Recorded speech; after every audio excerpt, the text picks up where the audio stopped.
अस्सलाम वालेकुम viewers and listener, this is Fayaz Walana. Programme 12वां खिलाड़ी का एक और एपिसोड के साथ आपकी खिदमत में हाज़िर हूँ।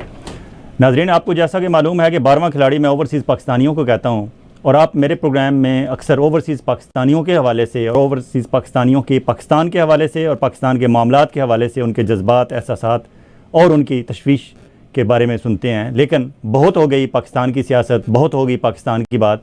शायद आप भी उकता चुके होंगे क्योंकि वहाँ कोई ऊँट किसी करवट बैठ नहीं रहा। हर चीज़ स्टैंड स्टिल है, पता नहीं कल क्या हो। हर वक्त लोग चौंके रहते हैं और लोग सुबह उठते हैं यहाँ नॉर्थ अमेरिका में, क्योंकि वहाँ दिन गुजर चुका होता है और यहाँ दिन का आगाज़ होता है। तो पहला काम अपना टेलीफोन उठा के लोग ये देखते हैं खैरियत है, कुछ हो तो नहीं गया। यहाँ हर वक्त ये कुछ हो तो नहीं गया, कुछ हो तो नहीं गया देख देख के ओवरसीज़ पाकिस्तानी शायद उकता चुके हैं। पाकिस्तान की पॉलिटिक्स पे बात करेंगे, लेकिन प्रोग्राम के आखिर में आज हमने फ़ैसला किया है कि हमारी आपकी ज़िंदगियों से मुतल्लिक़ बात करने के अलावा हमारी अपनी भी एक ज़िंदगी है ओवरसीज़ पाकिस्तानियों की, और हम भी अपने रंग में, अपने अंदाज़ में यहाँ पाकिस्तान के कल्चर को, पाकिस्तान की सकाफ़त को, पाकिस्तान की ज़बान को, पाकिस्तान के म्यूज़िक को और पाकिस्तान के लोगों की अक़दार और रवायात को लेकर चल रहे हैं अपनी अपनी जगह दुनिया में, जहाँ भी हम 1 करोड़ 10 लाख ओवरसीज़ पाकिस्तानी मौजूद हैं। कनाडा में 14 अगस्त का सीज़न है, यौम आज़ादी के हवाले से तकरीबात हो रही हैं, लेकिन कुछ तकरीबात यौम आज़ादी से भी हमारे यहाँ ज़्यादा जोशो खरोश से मनाई जाती हैं।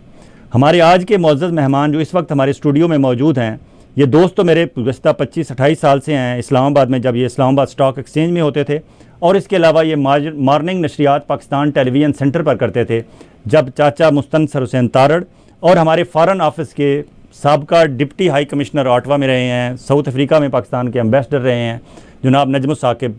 मॉर्निंग नशरियात नजम साकिब करते थे, मुस्तनसर हुसैन तारड़ करते थे, तौसीक हैदर करते थे, या हमारे अरशद महमूद आगा करते थे। अरशद महमूद आगा कनाडा में मुकीम हैं बड़े अरसे से, और यहाँ इन्होंने पाकिस्तान का झंडा, बल्कि इन्होंने पाकिस्तान की बाउंड्री से बाहर निकल के इन्होंने पूरे साउथ एशिया का झंडा हाथ में थामा हुआ है, और गुज़श्ता तकरीबन 18 साल से बड़ी कामयाबी से उस झंडे को ये बुलंद किए हुए हैं।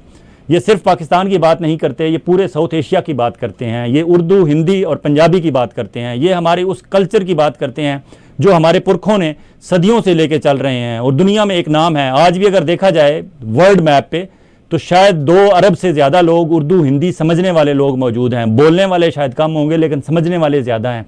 एंड थैंक्स टू बॉलीवुड, कि बॉलीवुड की मूवीज़ की वजह से दुनिया में उर्दू की और हिंदी की एक पहचान हुई है। अरशद महमूद आगा कनाडा में इतनी कामयाबी से नॉर्थ अमेरिका का सबसे बड़ा फेस्टिवल, एक ऐसा फेस्टिवल जो मुफ्त है, आज तक इन्होंने इस पर टिकट नहीं लगाई। और इस टिकट ना लगाने के पीछे क्या कहानी है, और इस टिकट ना लगाते हुए इन्होंने वो तमाम बड़े बड़े फ़नकार यहाँ कनाडा में ला के कनाडा में बसने वाले लोगों को पेश कर दिए। उनके सामने उन लोगों ने परफॉर्म किया, जिन पे शायद 50, 60, 100, $200 तक का भी टिकट लगाया जाता तो लोग देने के लिए तैयार थे। लेकिन अरशद महमूद और हमारी भाभी और हमारी बहन आसमा महमूद, इन्होंने ये तय किया कि हमने अपने फ़नकारों पे, अपने कल्चर पे, अपनी तहजीब पे, अपनी सकाफ़त की प्रमोशन पे उन पे टिकट नहीं लगाना। ये कोई चिड़ियाघर के जानवर नहीं कि उन पे टिकट लगा के फिर उनसे कमाई की जाए और ये तमाशा किया जाए। इन्होंने अपनी मेहनत से मार्केटिंग की, प्रमोशन की, भागे दौड़े, स्पॉन्सरशिप्स ली, गवर्नमेंट की स्पॉन्सरशिप्स ली, और दूसरे जो आर्ट की प्रमोशन के लिए इदारे हैं उनसे इन्होंने राब्ते रखे, लेकिन इन्होंने कभी टिकट नहीं लगाए और लोगों को मुफ्त ये तफरीह फराहम की। आज इनसे पूछेंगे कि 4 और 5 अगस्त को इस दफ़ा सेलिब्रेशन स्क्वायर मिसिसागा में ये हमारे लिए क्या लेके आ रहे हैं। Welcome to our studio Arshad भाई। बहुत शुक्रिया फयाज़, आपने जिस तफसील से मेरा तारुफ करा दिया है उसके बाद तो शायद मुझे कुछ कहने की गुंजाइश ही नहीं रहती, लेकिन चूँकि अब आपने सवाल कर लिया और एक सिचुएशन ऐसी है कि हमारा फेस्टिवल 2 दिन में स्टार्ट हो रहा है और 2 दिन का फेस्टिवल है 4 और 5 अगस्त को, तो हम उस पर बात करते चलते हैं जैसा कि आपने मेंशन किया। लेकिन उससे पहले 2 चीज़ें हैं जो मैं बताता चलूँ कि मेरे अलावा एक शख्स और था जो मुस्तनसर हुसैन तारड़ साहब के बाद सुबह की नशरियात मेरे साथ करता रहा, और वो था अम्मार। बिल्कुल अम्मार मसूद, प्रोफेसर अनवर मसूद साहब का बेटा जो है, तो उन्होंने मेरे साथ मिल के की थी।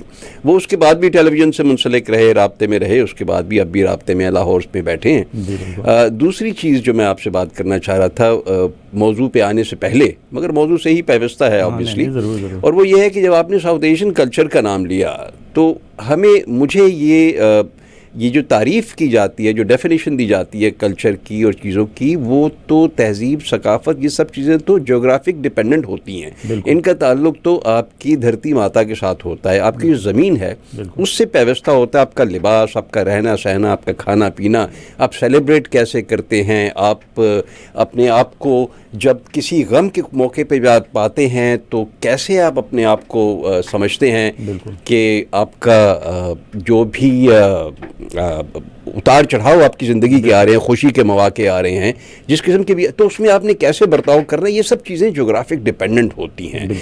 तो हम साउथ एशिया का प्लेटफॉर्म पे इसलिए खड़े होते हैं कि जनूबी एशिया के तकरीबन तमाम लोगों की जो कल्चर है, तहजीब है, सकाफ़त है, उसमें बहुत मुमासलत है। तकरीबन एक ही जड़ से निकले हुए, डिराइव किए हुए जो तमाम कल्चर्स हैं, तो इसलिए हम साउथ एशिया की बात करते हैं, जिसमें ऑब्वियसली पाकिस्तान आ जाता है। अच्छा, अब जब हम कल्चर की भी बात करते हैं तो अब दो चीज़ें हैं। मोज़ेक को हम सिर्फ कल्चरल फेस्टिवल नहीं कहते, हम इसे आर्ट एंड कल्चर का फेस्टिवल कहते हैं। तो कल्चर तो वो हो गया जो आपने अपनी ज़मीन से डिराइव कर लिया, लेकिन जब आपने उसके अंदर इम्प्रूवमेंट की, जब आपने उसको आप एक नेक्स्ट लेवल पर ले गए, तो अब वो आर्ट बन गया।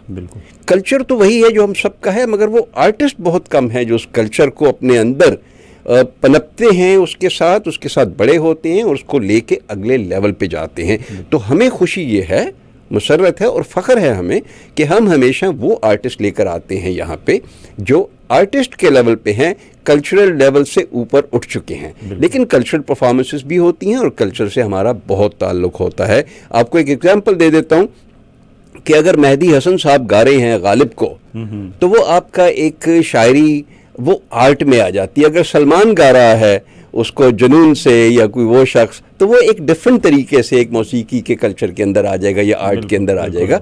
तो इसलिए फिर हम इसमें डिस्टिंग्विश करके चलते हैं। कल्चरल फेस्टिवल तो बहुत होते हैं, $2-3 हज़ार में किसी को भी बुलवा लीजिए। यहाँ पे कनाडा का वीज़ा किसको पसंद नहीं है, जो भी आएगा उसको आप परफॉर्म करवाते रहिए, वो कल्चरल परफॉर्मेंस हो जाएगी। और वह है थोड़ी सी मोज़ेक की हिस्ट्री 2007-6 में पहला था, 7 में था पहला, 2006 में पहला मोज़ेक हुआ था। इसकी थोड़ी सी हिस्ट्री हमारे, क्योंकि मेरा मानना ये है कि आपको पूरा कनाडा भी जानता हो ना, इसके बावजूद कुछ लोग ऐसे होंगे जो आज फर्स्ट टाइम आपको सुन रहे होंगे, कुछ लोग मेरा प्रोग्राम फर्स्ट टाइम देख रहे होंगे, कुछ लोगों ने मोज़ेक का नाम शायद फर्स्ट टाइम सुना हो।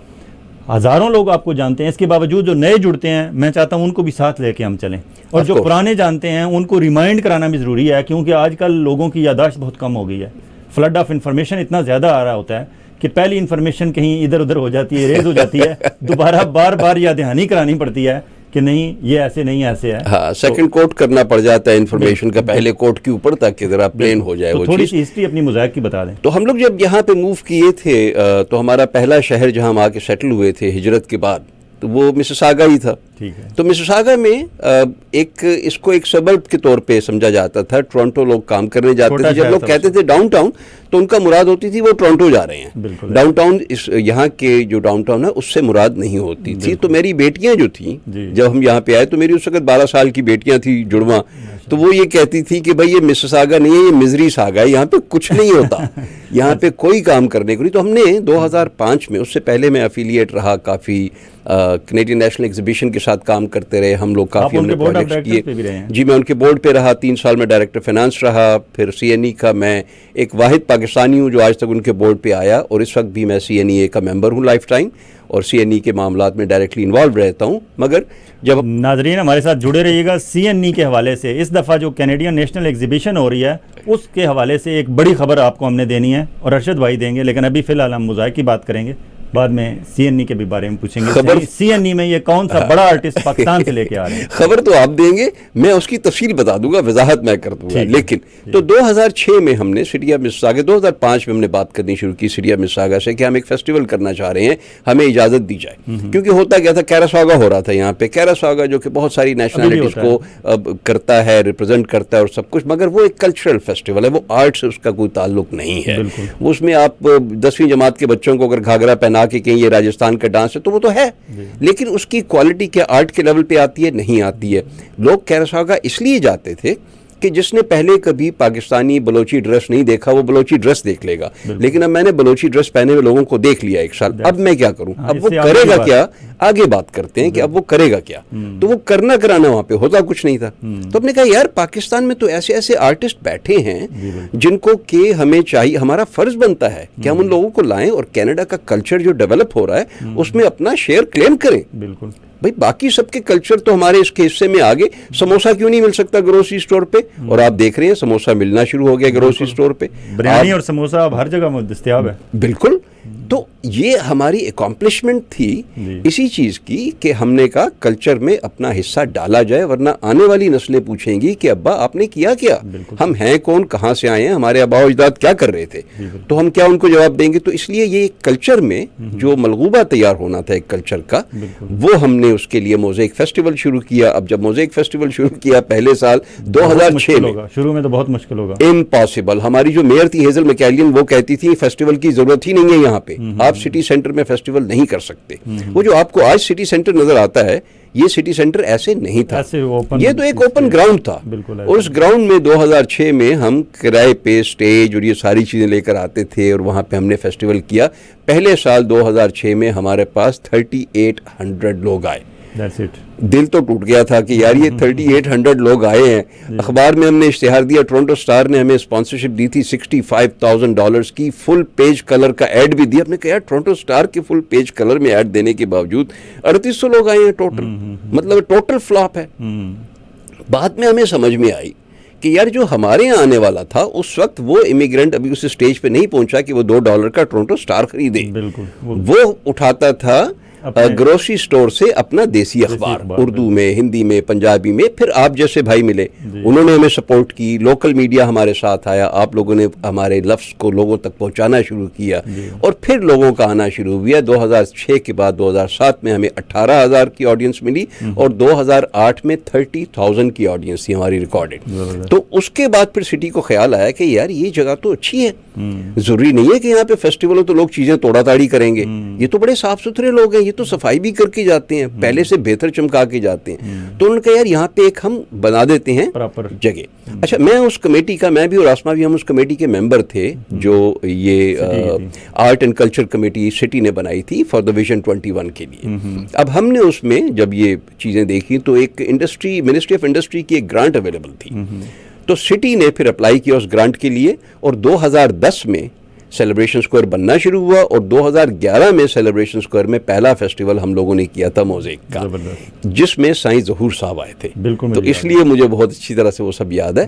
तो 2006 से शुरू करके आज तक, अब ये 18वां साल है, तो अब तो मोज़ेक जवान हो गया है। कोई याद है आपको कौन से बड़े बड़े नाम आप इंडिया, पाकिस्तान या बांग्लादेश से लेके आए थे उस वक्त? जो हम लोग, याद है मुझे पता है बहुत ज़्यादा आर्टिस्ट लेके आए। जी बिल्कुल। हम बीच में इस तमाम दौरानिये में किसी एक साल का जिक्र करने की तो तुक नहीं बनती, मगर हम कैलाश खेर को लाए, रिचा शर्मा जी को लाए, शफकत अमानत अली खान जी को लाए, आपके मिकाल हसन बैंड को लाए, 2 दफ़ा लाए, स्वामी को इंग्लैंड से लेकर आए। उसके बाद हम आपके विशाल अपना रेखा भारद्वाज जी को लेकर आए, हम हर्षदीप कौर को हमने पहला कॉन्सर्ट दिया। आपकी लॉस एंजलिस से जो लड़की बहुत मशहूर हुई बाद में और नंबर 1 इंडिया में जा रही थी पंजाबी सिंगिंग में बॉलीवुड के अंदर, उसको हम इस तरह के बहुत से लोगों को हम लेकर आए। बुशरा अंसारी वगैरह पाकिस्तान से, बुशरा अंसारी को हम पाकिस्तान से लेकर आए थे, वो हमारी स्टेज पे आ चुकी हैं। जुगन काजिम हमारी स्टेज पे आ चुकी है।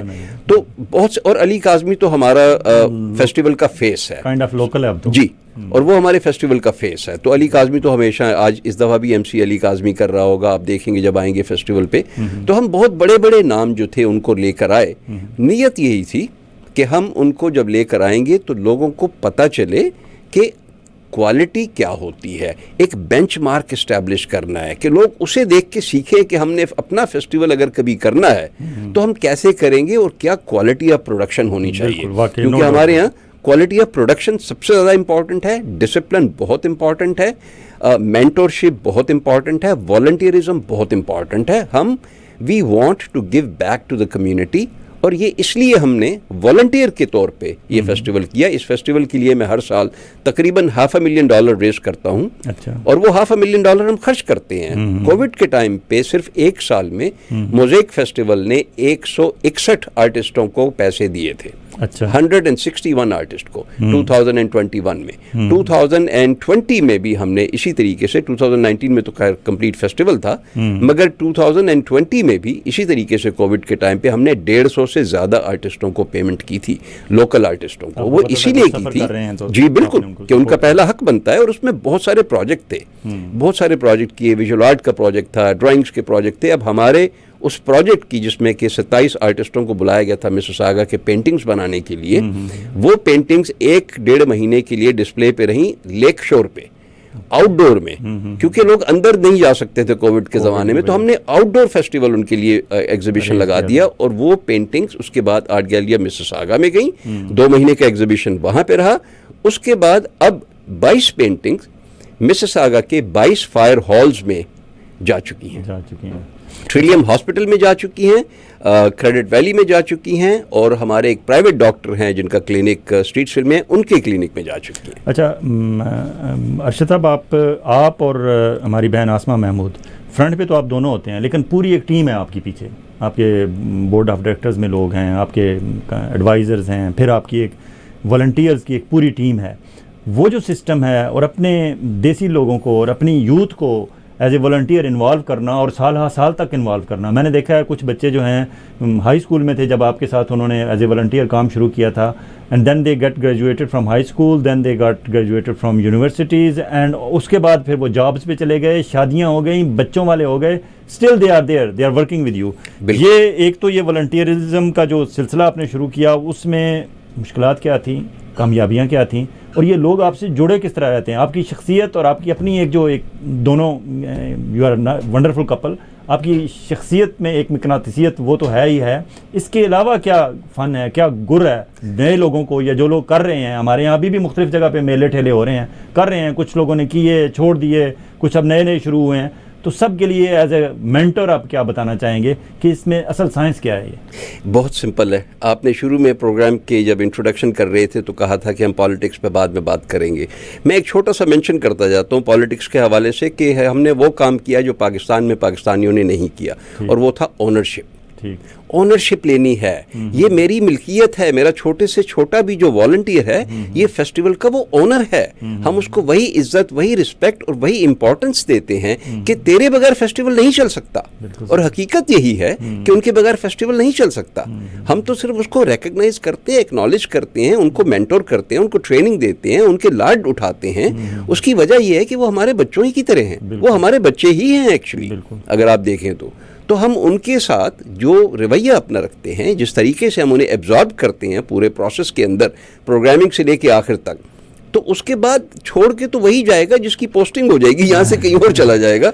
अदरवाइज हमारे फेस्टिवल को छोड़ के कोई नहीं जाता। आप हाई स्कूल के बच्चों को वॉलंटियर आवर्स भी देते हैं? जी बिल्कुल, हम वॉलंटियर आवर्स देते हैं। हाई स्कूल को, यूनिवर्सिटी को, हर लेवल के लोगों को हम वॉलंटियर आवर्स भी देते हैं, और हमारे वॉलंटियर आवर पील बोर्ड भी एक्सेप्ट करता है, और बाकी तमाम बोर्ड्स भी। और नाज़रीन कराम, इसमें फ़ायदा ये है कि आप लोग जो शिकवा करते हैं कि हमारे बच्चे डिस्कनेक्ट आ रहा है, एक वो अपने हमारे कल्चर से, हमारे पाकिस्तान से, हमारे उससे दूर होते जा रहे हैं, आपका एक आपके पास मौका है कि आप अपने बच्चों को इन्वॉल्व करें, अरशद महमूद और बाकी इन जैसे हमारे दोस्त जो काम कर रहे हैं इनके साथ, ताकि वो इसी बहाने आपके कल्चर से, आपकी ज़बान से, आपकी अक़दार से, आपकी रवायात से जुड़े रहें। ये एक मौका देते हैं आपके अपने बच्चों को जोड़े रखने से। जी बिल्कुल, और न सिर्फ बच्चों को जोड़े रखने से, बल्कि मैं आपको एग्जांपल दे देता हूं कि हमारा 2009 का जो लड़का अंकित माथुर, जो हमारा वॉलंटियर कोऑर्डिनेटर था, जो यहाँ पे एजुकेशन के लिए आया हुआ था, वापस इंडिया चला गया, वहाँ से इन टच रहा, फाइनली उसने इमिग्रेशन ले लिए, आ गया, अल्बर्टा में रह रहा है, और वो अभी भी हमारे लिए वॉलंटियर कर रहा है। वो आएगा एक दिन पहले फेस्टिवल से, यहाँ पे वॉलंटियर करेगा, और उसके बाद वापस कैलगरी चला जाएगा। जबरदस्त। तो इस तरीके से हमने वो टीम तैयार की है। अच्छा, इस दफ़ा लाइनअप क्या है आपकी? फ्राइडे को कौन कौन होगा स्टेज पे, और सैटरडे को कौन कौन होगा? देखिए जी, लाइनअप तो इस दफ़ा का ऐसा है कि मुझे खुद खुशी है कि हम ये लाइनअप तैयार करने में कामयाब हो सके। किसने नाम नहीं सुना जैजी बी का? ज़बरदस्त। इस नॉर्थ अमेरिका के अंदर भंगड़ा म्यूज़िक को और पंजाबी म्यूज़िक को लोगों तक पहुंचाना जो है, वो जैजी बी उसका एक, आप समझिए, बहुत बड़ा स्टार है उसका।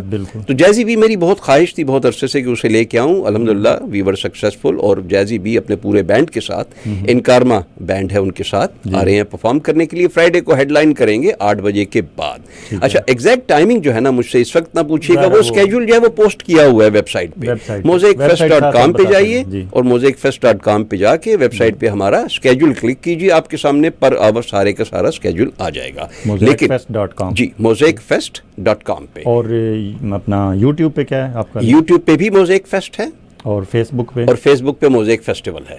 मोज़ेक फेस्टिवल, हाँ जी, ठीक है। और .ca कोई नहीं आपने लिया हुआ? नहीं जी, .ca नहीं लिया हुआ। .ca हमारी ऑर्गेनाइजेशन का है, मगर वो फिर communityart.ca है, तो वो एक मुख्तलिफ किस्म की चीज़ है, डिफरेंट चीज़ है। हाँ। अच्छा, इसके अलावा आपके पास आपने जैज़ी भी बताया, दूसरा कौन है? जैज़ी भी आ रहे हैं आपके पास। फ्राइडे ही की इवनिंग में आपको नज़र आएंगी स्टेज पे पहली मरतबा परफॉर्म करती हुई स्नेक चार्मर, सपेरन। अब वो सपेरन जो है वो बीन तो यहीं बजाएंगी, लेकिन वो एक जो इंस्ट्रूमेंट होता है, अच्छा आपको शायद इल्म होगा कि Pakistan is the largest manufacturer and exporter of back pipes. अच्छा, हाँ, वो बैक पाइपर हैं। अच्छा। और बैक पाइप बजाती हैं, और अभी रिसेंटली उनका आना हुआ था, अभी ऑस्ट्रेलिया से कॉन्सर्ट करके आई हैं। इनक्रेडिबल परफॉर्मेंस, उसमें वो Celtic music, Irish music, Scottish music के साथ साथ भंगड़ा बीट्स भी बजाएंगी और भंगड़ा डांसर्स भी साथ में होंगे। So that will be one more thing. हाँ जी, स्नेक चार्मर। और स्नेक चार्मर के अलावा अब आप देख ही सकते हैं कि और कौन कौन है जैज़ी बी के साथ। वहाँ पे फ्राइडे को आपके पास होंगे मिकाल हसन, और मिकाल हसन के साथ जो उनको परफॉर्म कर रहे हैं फीचरिंग जासमान। जासमान जो हैं ये बर्कली कॉलेज ऑफ म्यूज़िक के बॉस्टन के मैसाचुसेट्स के पढ़े हुए हैं, और आजकल यॉर्क यूनिवर्सिटी में म्यूज़िक के स्टूडेंट हैं और वहाँ से डिग्री ले रहे हैं। जासमान राठौर जी, जासमान राठौर। और जासमान हमारे मिसागा राइजिंग स्टार कंपटीशन के 2 साल पहले विनर थे और हमारे मोज़ेक साउंड में भी परफॉर्म कर चुके हैं। ठीक है, आपके जूनो अवार्ड्स की विनर भी एक आ रही हैं। जूनो अवार्ड की विनर किरण आलूवालिया परफॉर्म करेंगी सैटरडे को इवनिंग में। और उनके साथ साथ जो सैटरडे इवनिंग का जो सबसे बड़ा नाम है, जिसका इंतज़ार सब लोग कर रहे हैं, आपने बहुत से लोगों को यहाँ पे वो गाना गाते हुए सुना। बहुत से लोग आए जिन्होंने मुखड़ा गा लिया, अंतरा गा लिया, पूरा गाना गा लिया, लेकिन अब आपको मिलेगा वो शख्स जिसने असल में वो गाना गाया है। उसी की ज़बान से आप सुनेंगे, उसी की आवाज़ में, उसके बैंड के साथ, और उसका नाम है अली सेठी। अली सेठी हेडलाइन कर रहे हैं सैटरडे नाइट को मोज़ेक फेस्टिवल में, और ये देखने से ताल्लुक़ होगा क्योंकि अपना बहुत सा नया म्यूज़िक लेके आ रहे हैं, अपने पूरे बैंड के साथ आ रहे हैं अमेरिका से वो। और अली काज़मी तो हैं।